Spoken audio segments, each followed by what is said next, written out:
only thing we have to fear is fear itself. No. Be afraid. Be very afraid. There's nothing to fear except God. Whatever that means to you. Do I look like someone who cares what God thinks? Why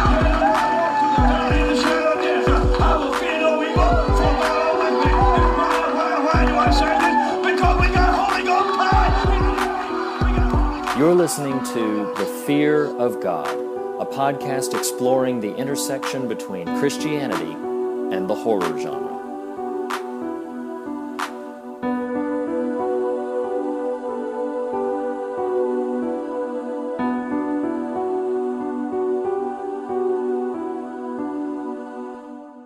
Hello and welcome to The Fear of God, Episode 6. I really enjoyed our conversation last week. And for those of you who... That got, Reed, sorry to cut you off, that got pretty deep, didn't it? Right? It did. And to be honest, it got a little deeper than I was quite prepared for. But still... but there will be an altar call at the end of this podcast, and we will pass the plate at some point. So, yeah. And as of right now, we're not taking donations, but who knows what's going to come? There may be offering plates included. Who knows? But sincerely, I thought it was a really good conversation, and I hope you, the listeners, did as well. For those of you who don't know, the kind of conversations that we have on this show are we look at horror films, but not just films, but horror literature and just all aspects of the horror genre. And we approach it from a somewhat different perspective than is usually approached, and that's the perspective of faith, and very specifically Christianity. And having this conversation is myself, of course, Reed Lackey. And I am, is that my go? Oh, yeah, you could say your name if you wanted to. I am Nathan Rouse. And so, yeah, we're happy that you're here, happy that you're listening, and... So yeah, Nathan, coming off of last week's sort of heavier conversation, how you doing? I'm good. All right, doing quite well. I got to admit, I haven't, other than what I referenced last week, I haven't really watched a whole lot or read a whole lot since then. Yeah. But you were telling me about you caught something that was just recently in theaters. I did. Okay, so we're.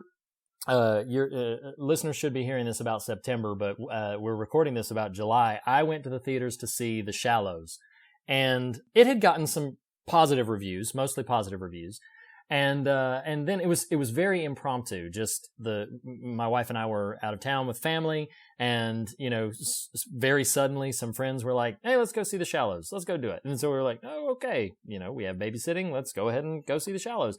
I gotta say, I really enjoyed it. I really liked it a lot.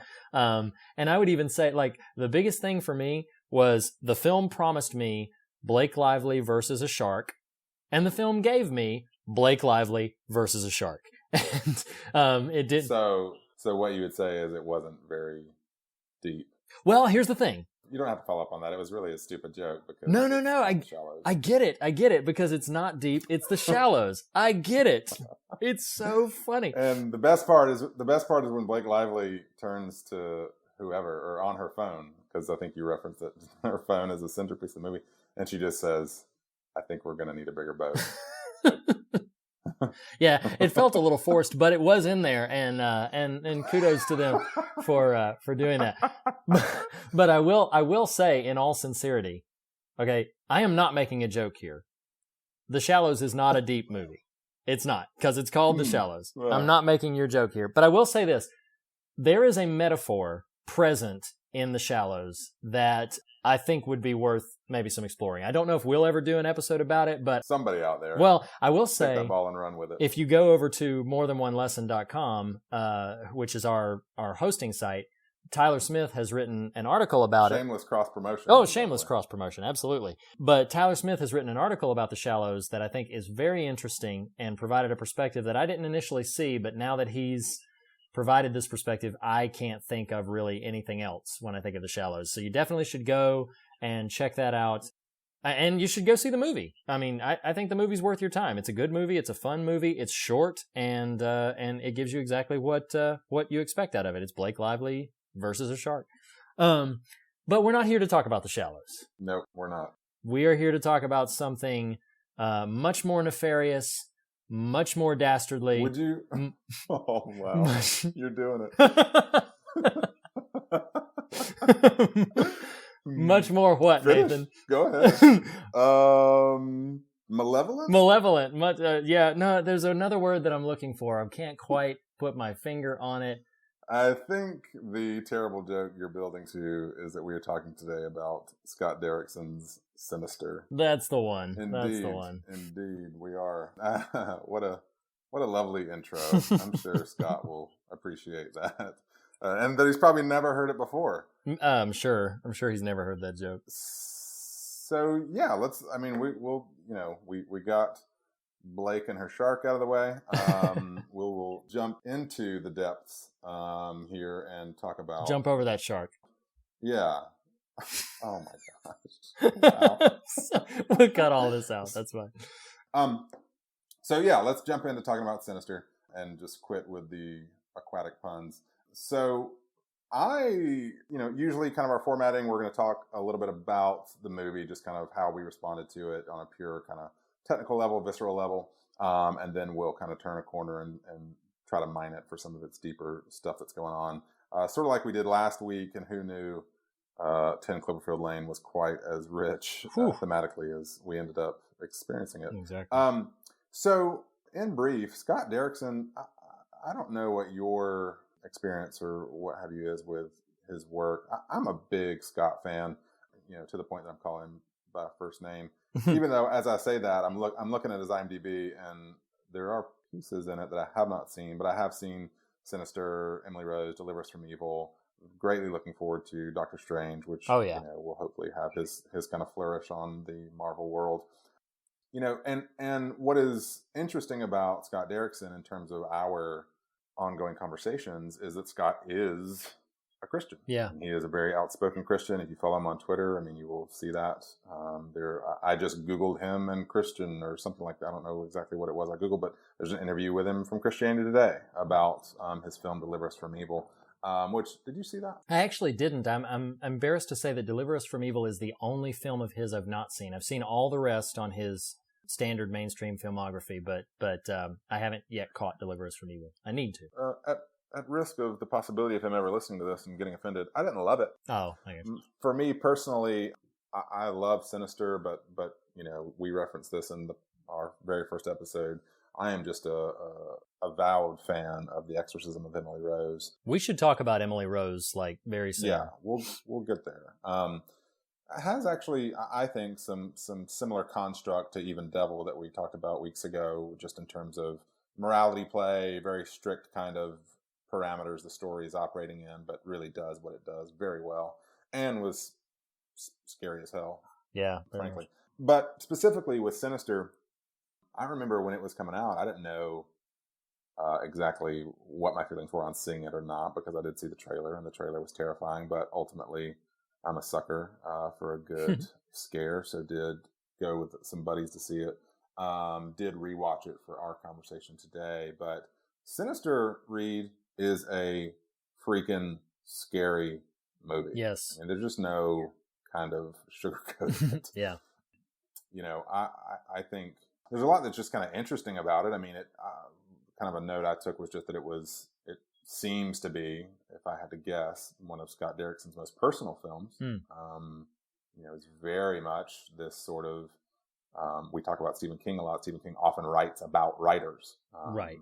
Scott Derrickson in this story is writing about and directing a movie about a writer, yes, but really kind of an artist engaging horror material. Mm-hmm. And I think that was a really fascinating kind of meta sort of narrative happening there. So, in terms of just very surface things I liked, I think the first thing I would say was Ethan, and the second thing I would say is Hawk. He's just stinking great in this movie. What are your thoughts? What are some things that jumped out at you? Well, I completely agree. I have such a soft spot in my heart for Ethan Hawke. I think even when he is in movies that I don't care for really at all, I enjoy watching him so much. And he's at his A game in Sinister. I really enjoy his performance. Sinister, I would say, and I haven't really unpacked this tremendously, but I've given it a decent degree of thought, and I think Sinister well deserves a place in the top 10 best horror films of the last decade. Like going back to 2005 or 2006 to now, if you were going to make a top 10 best horror films, most noteworthy horror films, I think Sinister deserves its place. It is very effective. I saw it foolishly by myself one evening while my wife was out of town. My wife and son were out of town, and I saw it completely by myself. That was a mistake, and it was very effective to me. And then I've seen it a few times since then, and I enjoy it every time I see it, even knowing what's coming, knowing what the destination is. We had a long conversation about journey versus destination, and this movie has an intense and incredible destination. Even knowing it, I'm still very affected by it, and I still, the things that are going on in this film still resonate very strongly with me. I do not know yet, because I have not seen enough to determine just exactly how consistently strong Scott Derrickson is as a director, but he has now got at least 2 films under his belt that I think are very, very effective. I think Emily Rose is very effective, and I think Sinister is undeniably very, very effective. You know, you say that, like, I haven't seen this, but my understanding is The Day the Earth Stood Still is actually decent. I mean, I think at the time it came out, I just didn't have an interest in it. I may have not even known he had a hand in it at the time, but I do think it has its fans. Talking about the destination, so I watched it on my rewatch with a buddy who had not seen it before, and that is a fun experience. This friend of mine was at certain parts late in the movie. I can't remember exactly what the scene would have been, but like my wife was out of town, sort of same situation you described. We were watching this movie, lights were off. He's standing with his hands on his head, like that sort of level of anxiety happening. So that was a very fun part of the experience. And specifically in terms of the destination being the ending of the movie, I know what happens at the very end in terms of, I don't mean just the story, but the Bagul, if you will, jumping out at the end. Right, yes. Very last shot.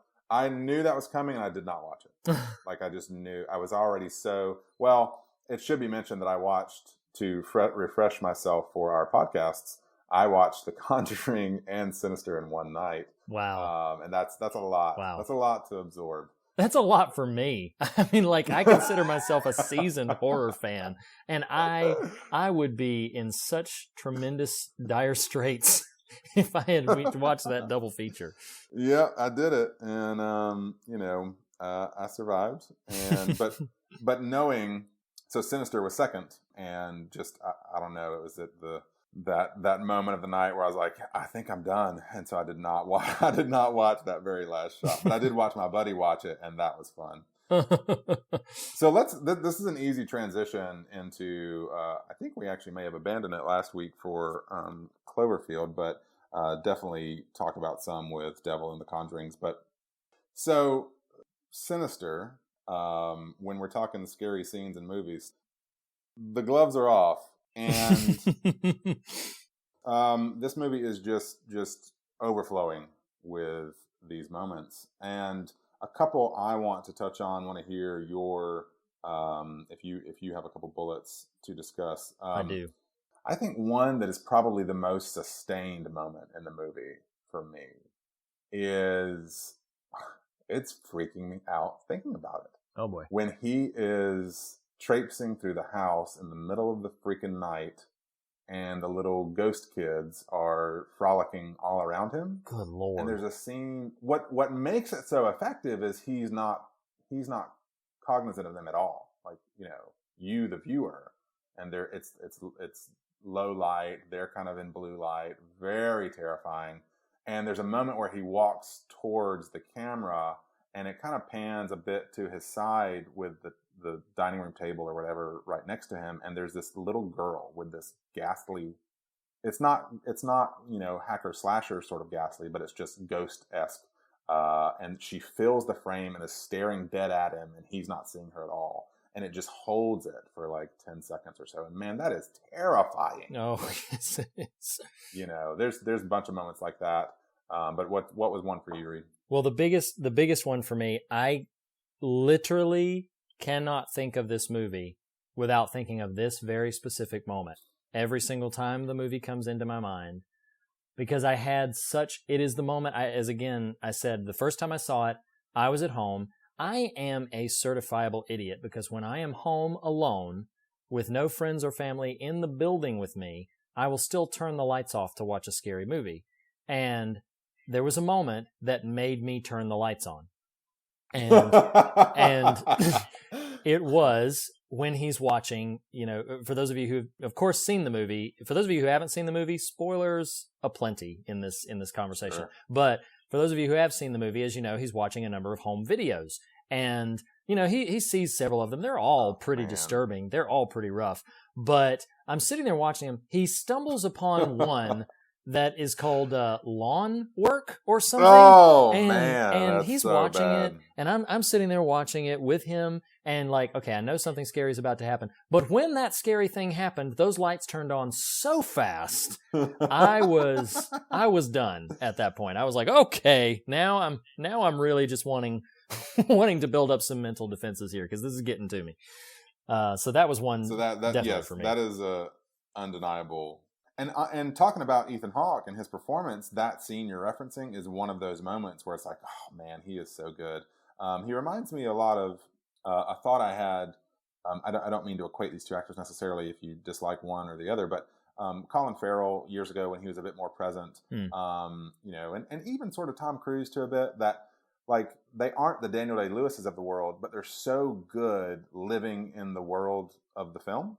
Oh, I agree with that. You know what I mean? Like, and that particular moment was so powerful for me because of that reason. I mean, his reaction to the lawnmower scene is like, it's hard to believe it's not natural. Yeah. It's so legit, The other, I feel like the kid in the box, I thought it was an SNL joke there, but I feel like that scene got a little overplayed in the teasers or in the trailers and stuff, but so that one doesn't affect me quite as much. But I will say, the other scene that really is quite terrifying, the final sort of run, the final sequence is pretty terrifying in terms of just an extended sequence. Oh, yes, it is. But when he has ascended the attic and sees sees the children, Yeah. and they're watching the movie, and he backs away, and Bagul pops out and scares everybody out of their friggin' minds. Yeah. Oh my god. Yep.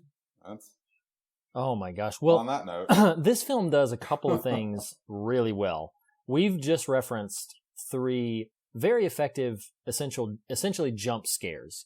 And I think that, at the risk of transitioning a little bit, I think that horror films fall into one of 3 categories. They fall into the films that are laced to the hilt with jump scares, and that's really all there is to it, is a bunch of startle moments.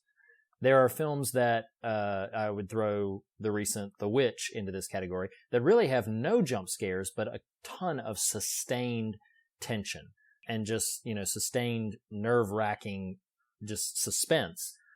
Sinister, I think, is the third category. It has a decent chunk of both. I think there's plenty of good, effective jump scares, but there's lots of scenes that Derrickson's a skillful enough director to just let breathe and let...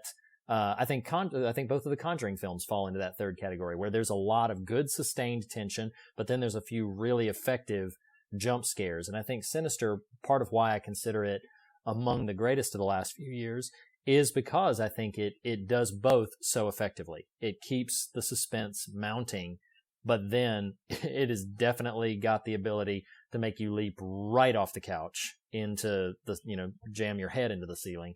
Because it is very, very frightening on both fronts. Yes, I totally agree. I mean, oh man, yeah, we can stop. We can stop talking about the movie. We can be done. Can we wrap this one up? it's true. Well, I will say this. So one of the things that I think, and maybe this is partially a transition into some of the theme that I think is going, but there was something inherent in the plot of this movie, in the narrative of this movie, that I don't know if I have ever seen in another horror film. I may be wrong, and maybe listeners can correct me if there's another film that they can think of that does this in this way. But bear with me for a second. One of the things that, and the film Scream calls attention to this a great deal. Horror movies for generations, people have been yelling at the screen, don't go in there. don't leave. Turn around. They've been yelling at the stupidity of the characters on screen for their continued persistence to put themselves in outrageously dangerous situations, just foolishly dangerous situations. And horror films have had that inherent in their makeup for a very, very long time.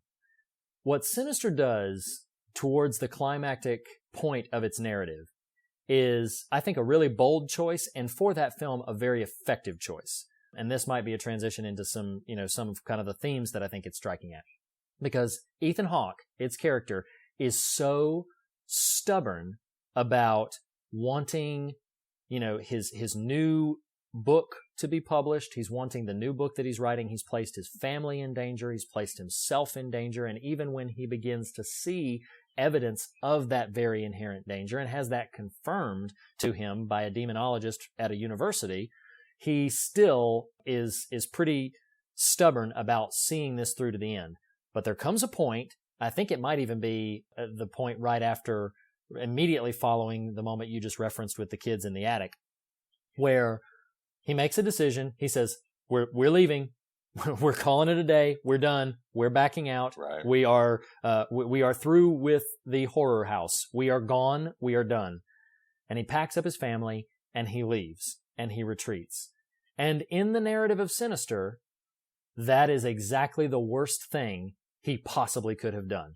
It's the thing that we, as the horror film, we would say, like, I would never have even moved into that house. But at the very least, when stuff starts to go wrong, I would move out of it as quickly as I possibly could.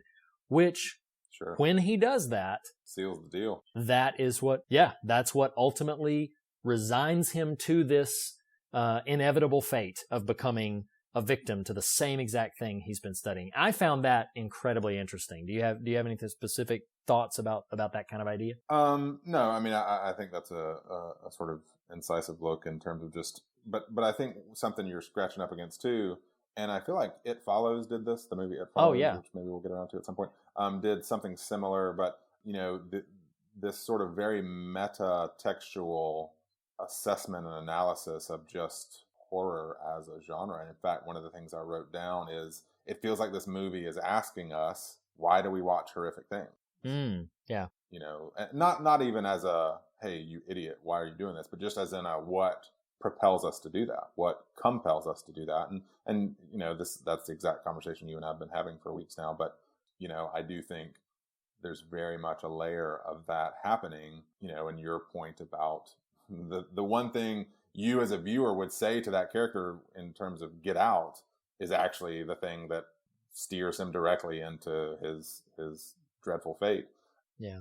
Something that was interesting to me too, that really, and this was kind of a personal resonance.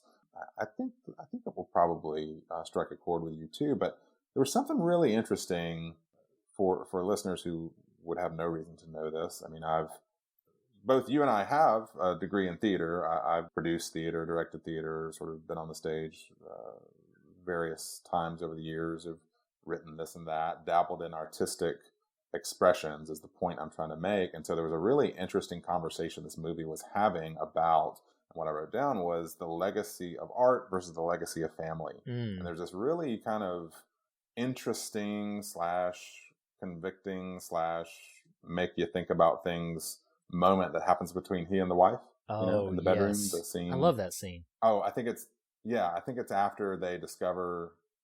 Oh, this is when he confesses. Yeah, she discovers that terrible moment early in the movie when she says, "Did we move in next door to them?" And you watch him consider the question, and he says, "No," and leaves. Yeah. It. And you're like, "Oh, brother, you've done it." Yeah. And so then, that scene when he finally confesses, "Well, I answered correctly," which is the absolute worst thing to ever say to your wife when you're in a conversation about who said what and the meaning of the things you said. So I think there's just a really interesting sort of conversation the movie is having about that notion and how do you.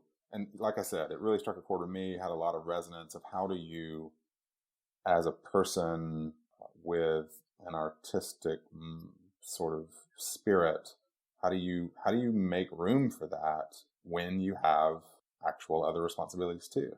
So I know it's not that's not really a faith-laden sort of conversation per se, although perhaps tending to the things you need to tend to as a mature adult.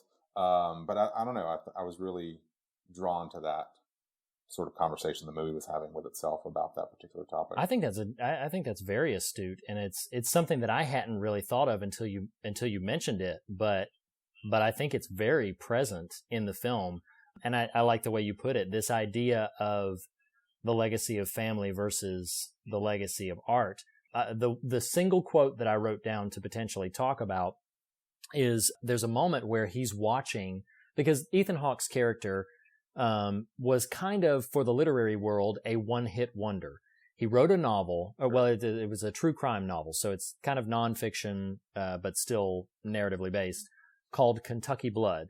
And all we know about inside the movie Sinister, all we know about the Kentucky Blood story is that it was a true sequence of murders that Ethan Hawke, as kind of reporter / writer, published a book about, and there's some divisive opinions about his journalistic tactics and about the information he presented in that book, but it was a runaway bestseller, and it made him very popular and very famous. And there's a moment where he's watching a video of an interview that he did to promote Kentucky Blood, and the interviewer, the anchor, says to him, "So ultimately, what feels better, seeing justice done or seeing your book, Kentucky Blood, #1 on the New York Times bestseller list?" And Ethan Hawke's character, Ellison, says back to him, "Oh, the justice feels better, without question. I'd rather cut off my hands than write a book for fame or money." And it's ironic that he's watching this, because at the point that we see that he's seeing this, we know he's dragged his family into this because he's trying to recapture some of that former glory, some of that former legacy. Sure. He's trying to, he tells his daughter, she says, "Are you going to write a book so that we can move again?" And he says something to the effect, I didn't write this quote down, but he says something to the effect of, "I'm going to write the greatest book that anybody's ever read. I'm going to write the best thing possible." So he is absolutely chasing this legacy of, I'm a writer, this is what I do, I'm not just going to be some one-hit wonder. I had Kentucky Blood, but I'm not just gonna do this. And to get to that horrific final sequence, the last words he hears, and it's, gives me chills just thinking about it. The last words he hears before his character, again, spoiler alert, we warned you, but before his character is killed very violently, the last thing that he hears is his daughter say to him, "I'm going to make you famous again, Daddy," which means he's going to get exactly what he set out to get. And when he chose his family over this other thing, tragically, horrifically, it was simply too late. And that is scary if I've ever talked about a scary thing. Yeah, well, it's interesting. It's interesting you bring that up, because I think as you were talking, and I thought about this a few minutes ago, like that scene we referenced between he and the wife in the bedroom once he finally confesses this terrible, thing he's concealed. And actually, this might not be specifically that scene, but it's one of the scenes between them, and it's honestly just a really lovely moment where she says to him. And again, what I wrote was, this is the plague of the artist. This is sort of what, kind of wrestle with. And she says, when you're happy, we're all happy. And I thought that was a really powerful moment for the statement the movie's trying to make about living present with your own family. And with talking about that notion of legacy. And it's interesting because as I consider the broader sort of idea of this movie, like Ethan Hawke is our protagonist, but he's a selfish SOB, Yeah. I mean, he like there's nothing, we like him because we like Ethan Hawke, and he's the one that we empathize with because he's encountering all these sinister elements that he's witnessing. Yeah.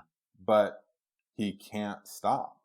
And it's interesting, I mean, gosh, the metaphor of alcoholism comes up multiple times in the movie. Yeah, yeah. And this notion that he has become addicted to, maybe you could call it fame. At the least, it's chasing fame, and just cannot kind of, take his hand out of the fire. And it's what executes his family. It's his selfishness. Yeah. And so there's a really fascinating sort of conversation, sort of tension that the movie's aiming for, that I think where it settles is you probably when you were heading to this house just should have gotten off at a different exit and gone somewhere else. Yeah, exactly. Well, and what not intending to backpedal here, but I just didn't reference it earlier when we were talking about the technical aspects of it. What a great and effective opening shot of that movie. And not only is it, because I usually the tree, yeah. And I usually get so annoyed when opening shots like kind of establish something from a different time period. I say different because whether it's past or future, I tend to be kind of frustrated by those kind of things. Just send me into the story. That's just a personal preference. I don't think it's necessarily a bad choice. Just a personal preference. I say just send me into the story. But I really liked it in Sinister because you see that opening shot. It is very creepy. It's very effective. And then when he looks out the window and you see that it's the same tree, the very distinctive same tree, that is when I knew definitively this guy is already lost. He's already, I didn't know if the film was going to have a happy ending or not. It clearly doesn't. But at that point, I already knew whether this film has a kind of an upbeat or not, this guy he's already done. Like this is already over for him because he's already chosen to take his family into this horror show.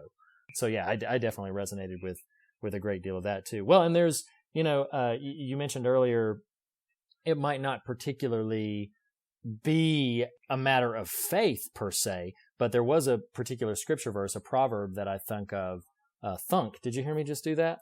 I did. Wow. That was wow. Thought of is the word that I was looking for.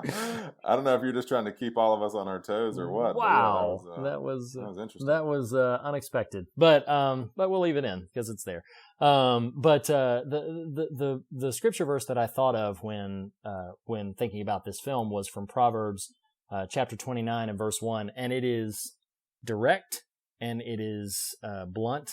It simply says in Proverbs chapter 29 verse 1, it says, "He who is often reproved yet stiffens his neck will suddenly be broken beyond healing." And I can think of fewer, more terrifying ideas than that our own stubbornness can lead us to a place to where the danger and the threat that we're toying with, as it were, are beyond recovery. That there is a, I mean, that's probably a broader conversation than we want to have, but that notion, whether people believe in it or not, that there could possibly be a place beyond healing is terrifying in and of itself. I mean, in Dante's Inferno, that's what's posted, not those words, but what's posted above the door in the entrance to hell is "Abandon hope, all you who enter here." Like that notion, like if you enter here, just forget hope, like abandon it because it's over. And that is just a terrifying idea. It's an absolutely just horrifying notion that there could be any place. And we enter in when we do grow at our most stubborn. I know I do this, that if I'm really set on a particular course or a particular path, I'm likely to feel as if there is no such place. I will be able to fix this. Sure. I'll be able to get out of this. I'll be able to correct the ship. I'll be able to steer it. And the fact is, sometimes, as we mentioned earlier about his decision, that sometimes by the time you come to the place where you make the right decision, by the time you come to the place where you're doing the right thing, maybe it's too late at that point. Maybe the consequences are already too far along and the train is too far down the tracks for you to reverse and for you to recover from it. And then this is where we lay in DC Talks, which we'd all been ready that what we're going for here? Oh boy, not that kind of podcast. Definite maudlin turn there. Oh man. But here's the thing. Since we're going there. So you mean since you've led us there? I did. I led us there. And now there's no turning back, as a matter of fact, because because I was too stubborn about it. Yeah, I want to get off the boat. I'm going to hang up. We're too far out from the shore. But yep. the since we're going there, that is something that I think Christians in general, definitely preachers, but I think Christians deal in one of either of those extremes. They're either going to, and before I make this statement, this is an area which I would... It's already begun, so... Well, I know. But before I make the definitive statement I'm leading to, I should hedge a bit that this is one of those subjects about which I'm gonna probably position myself a bit more centrist and a bit more in the middle and nuanced, because most of the time ministers are going to express the extreme of nothing is beyond redemption, or they're going to express the exact opposite of that, to where you'd better toe this very specific line very consistently, or you are automatically beyond redemption. Like you're done. Like as if there is no as if there is no place to be able to recover from these kind of things. And I don't know if this has been your experience, but I feel like the ministers I've heard growing up and even in my life now tend to land in one of those two camps of, there is always a way out, or there is not a way out at all. And I don't find a lot of nuance to the conversation about, hey, actions have consequences. They have real, tangible, practical consequences. But in the midst of those consequences, there is the possibility of redemption. There is the possibility of recovery. I don't know if that's been your experience or not. I think that your sort of life experience has exposed you to a lot more of just a variety of some of those approaches that I might not have been privy to. I've got a much more limited sort of pool to access for that. It does make me think even of our conversation. It's interesting that this keeps coming back, but about Devil, the movie Devil. Yeah. And just, that there can and should be natural consequences for natural actions. But, I personally think if ever evolved into this in life, would preach that there is no too far. Yeah. without redemption that can still be available. Though again, if I accidentally step on a nail, that nail is going to go through my foot. That's just a natural consequence of that action. I kind of believe in that, clearly, but so I don't know. I think there are ways in which nuance maybe should be present on a certain part of that conversation. I think there are also ways in which, I guess just depending on your personal experience and sort of theological toolbox, that maybe there isn't a whole lot of nuance, and the rightness or wrongness of that is really more determined by, okay, well, how does this cause you to love the people around you? Right. And even yourself. I think that's, scripturally, love your neighbor as yourself. I think those are big deals. So yeah, in terms of the conversation of, are there bridges too far, or do we feel like that's put forth by the church? I think in this ongoing conversation that naturally invokes talks about the horror genre and the church, I think we talked about this months ago at this point, but the fear notion that can be cultivated from the church sector right has a lot to do with exactly what you're talking about. Like, well, you done did it now. You've gone too far. Yeah. As long as you can keep people afraid of quote unquote going too far, they'll toe the line for you. It's true, and I apologize if I'm cutting you off, but to insert some validity there, and not that you weren't being valid. I'm sorry, I said that wrong, but just to affirm that it. came through loud and clear. I apologize, but just to affirm what you're saying, that like You're good. I grew up in a culture. I am not exaggerating. I grew up in a culture where multiple people said specifically that you should never, have a dirty thought or say a curse word, because if the rapture takes place at that moment, you will not go. I mean, it was that extreme. That was the climate under which I grew up, and under which, to a large degree, my parents, very specifically my mother, grew up, under this notion of, if you do these things, then you are going to very, very rapidly reach a place beyond redemption. And they spoke about it in terms that positioned salvation as very difficult to obtain, very difficult to achieve. Sure. And again, it's very important to me, at the risk of sort of hedging too much, that on this show, you and I are kind of exploring these ideas. I'm not trying to posit a specific lecture on theological discourse, even in subjects as broad as this, but I do have my opinions and I do have my perspective on it. And one of the things that I do firmly believe, to the degree that it is beyond belief and more in the realm of like a firm conviction, is that light is more powerful than dark. And that Sure. if there is any hope whatsoever to the gospel story, it is that it is a free gift, freely given, and that it is something where we do not have to maintain a certain degree of works-based standard, and the kind of behavioral modification that tends to take place in religious circles. I find a large majority of it, if not all of it, to be very counterproductive and detrimental. That's not to say that everything we do is good. Clearly, particularly in some of the stuff that we discussed in last week's episode, people are capable of doing terrible things. And they do those terrible things. They commit those horrendous evils on a daily basis. And some of those people commit them multiple times every day.